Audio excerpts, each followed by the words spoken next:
ఈ భూమిపై రాజుల కంటే బలమైన దేవతలు ఉన్నాయంటే వాళ్ళు విగ్రహాల్లో కాదు, అడవుల్లో పుట్టిన దేవతలు.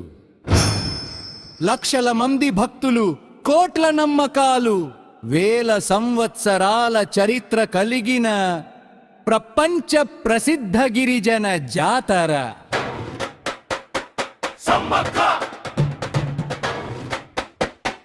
సారక్క మేడారం జాతర. ఈరోజు మనం తెలుసుకోబోతున్నాం ఈ జాతర వెనుక ఉన్న వీరోచిత చరిత్రను. మేడారం పరిచయం.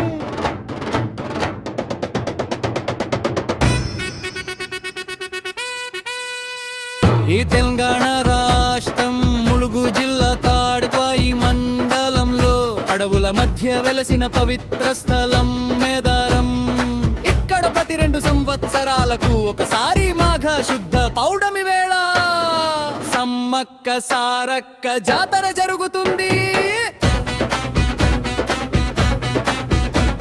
ఇది కేవలం పండుగ కాదు, ఇది గిరిజనుల ఆత్మగౌరవ పోరాటానికి సాక్ష్యం. సమ్మక్క ఎవరు?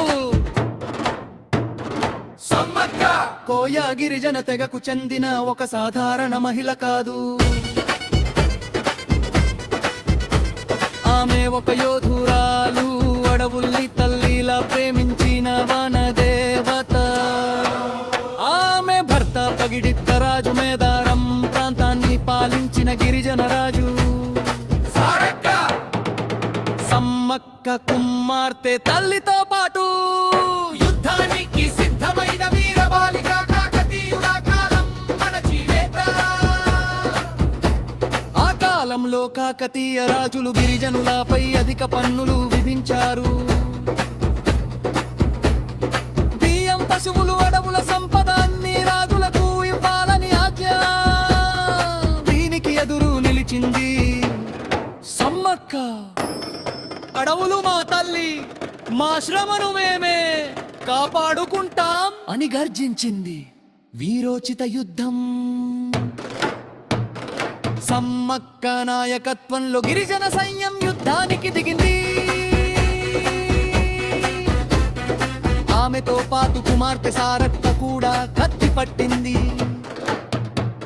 ఇది రాజ్యం కోసం యుద్ధం కాదు, ఇది ఆత్మగౌరవం కోసం జరిగిన పోరాటం.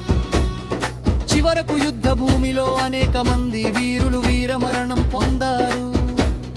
సమ్మక్క దృశ్యం. యుద్ధం అనంతరం సమ్మక్క అడవుల్లోకి వెళ్లి అదృశ్యమైపోయిందని గిరిజనుల నమ్మకం.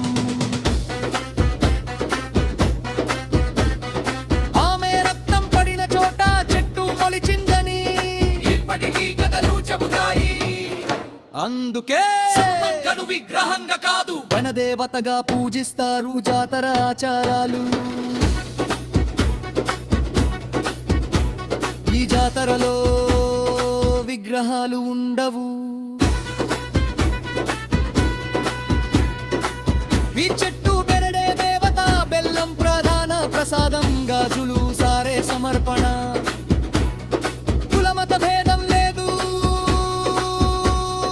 సారక్క కెన్నెల్లి నుంచి, సమ్మక్క చిలకల గుట్ట నుంచి మేడారానికి వస్తారని విశ్వాసం. ప్రపంచ ప్రాముఖ్యత.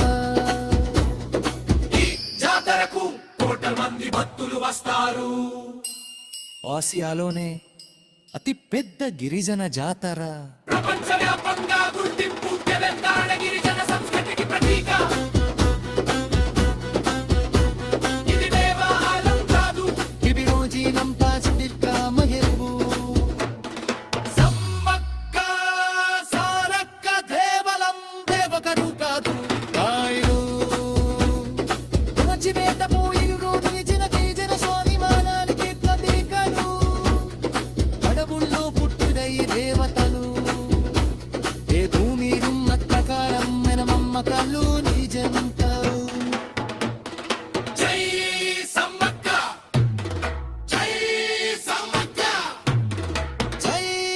గిరిజన హక్కు గౌరవం